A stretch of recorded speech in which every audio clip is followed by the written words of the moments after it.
Welcome to ELTM Podcasts, the space where we share experiences, strategies, and stories that can help us all become better educators.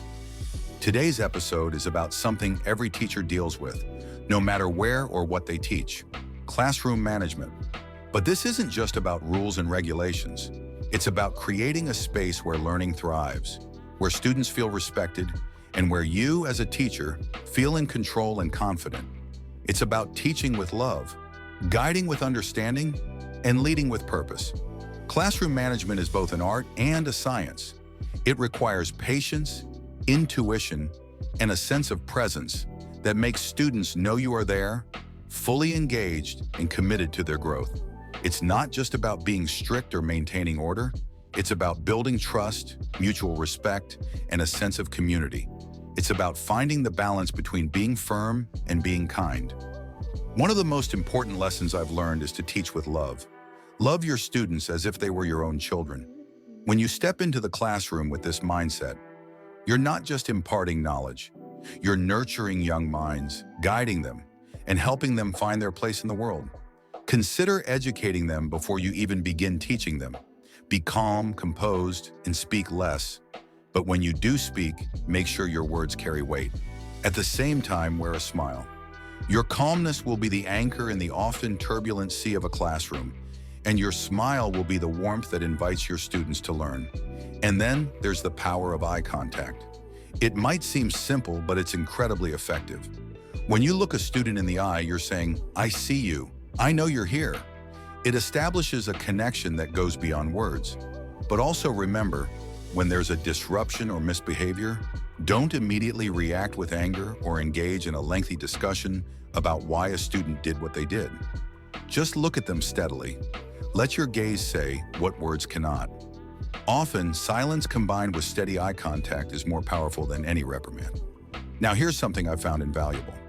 Never give a student room to explain away their behavior, especially when it's disruptive. Of course, context matters, but when a student knows that their actions have consequences and there's no lengthy debate about it, they quickly learn to think twice before stepping out of line. Put them in an awkward situation where they feel the weight of their choices without you having to raise your voice or say much. The next time they're tempted to misbehave, they'll remember that moment of discomfort. But let's be real, things don't always go smoothly.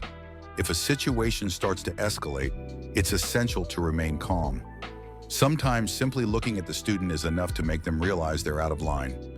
However, when a situation does escalate beyond what's manageable, don't hesitate to involve a guardian. It's a subtle reminder that there are always consequences beyond the classroom.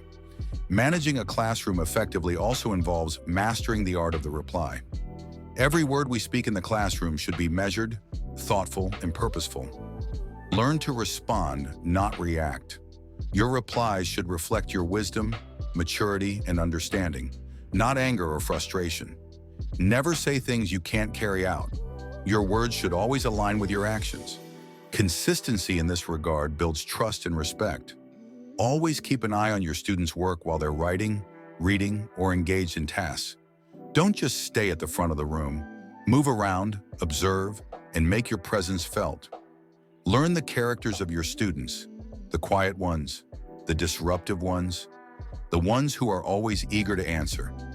Understand what motivates each of them and use that knowledge to guide your interactions. It's also crucial to be friendly, but not a friend. There's a delicate balance here. Your students should feel comfortable with you, but they must always remember that you are their teacher, not their peer.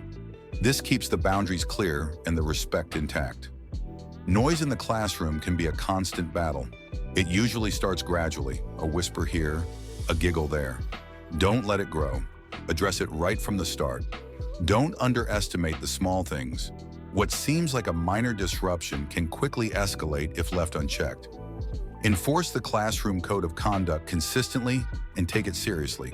Repeat it every session until it becomes second nature to your students. Small efforts like these create a ripple effect that results in a more controlled and focused learning environment. Remember, after 10 minutes into the lesson, no one should knock on the door. This is sacred time.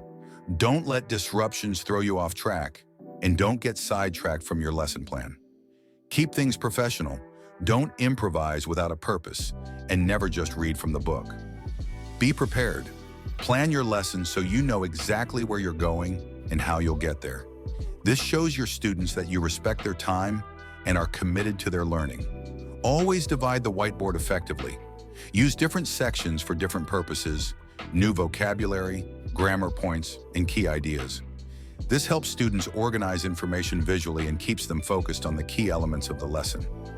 Give thinking time. Don't rush your students. Let them process what you've taught before expecting an answer. And when you ask a question, never accept collective answers. Encourage individual responses to ensure everyone is engaged in learning. Avoid leaving time at the end of a session. Those last few minutes of idle time are where chaos begins. Keep your lessons paced so that you finish strong, with a sense of closure and accomplishment. When teaching, focus on one difficulty at a time. Don't bombard your students with information. Give them the space to understand and master one thing before moving on to the next. Repeat your classroom rules and expectations every session until they sink in. This consistency helps create a stable, predictable environment in which students can thrive. Homework is another area that requires careful management. Don't give too much homework, and always supervise and correct what you do assign. Homework should reinforce learning, not overwhelm students. Remember to consider the social status of your students. Don't ask questions that might make them feel uncomfortable, like how they spent their holidays. Be sensitive to their realities. Always carry out your promises and decisions. If you say something, follow through. This builds credibility and trust. Don't allow small talk or meaningless chatter to take over your lessons. Encourage your students to ask you questions, not their friends. This keeps the focus on learning and minimizes distractions. Never backtalk your colleagues, and don't let your students drag you into it. Respect is a two-way street, and by modeling professional behavior, you teach your students the same. Mistakes are natural. Don't be afraid to make them, and don't involve administration in your problems unless absolutely necessary. It's important not to appear weak or dependent on others for classroom control. Take it easy on your students. Understand their workload and be mindful of their other exams and commitments. Constantly engage with your students. Ask them questions, supervise them, and keep them accountable.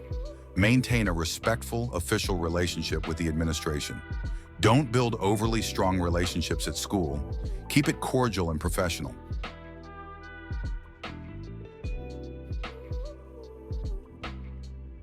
Never complain about the level of your students, especially not in front of them. You don't want to discourage them. Always call out absences and keep track. Look for students who arrive late and ask them to provide a note. This keeps everyone accountable and shows that you take your role seriously.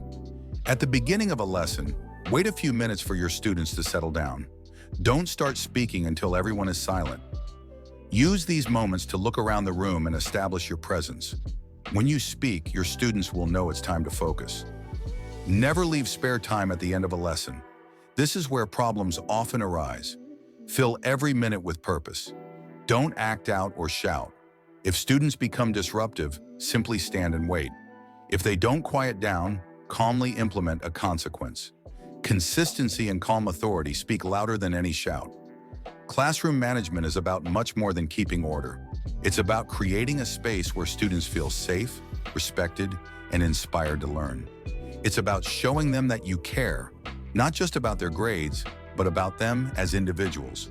So, dear teachers, embrace the role with love and conviction. Know that every decision, every rule, every moment of eye contact, and every silent gaze is shaping young minds, teaching them far more than English. You're teaching them life skills, self-respect, and resilience. And that, more than anything, is the true spirit of education. Thank you for joining me today on ELTM Podcasts. I hope these reflections and strategies help you in your own teaching journey. Remember, effective classroom management is not about control. It's about creating a positive environment where every student can succeed.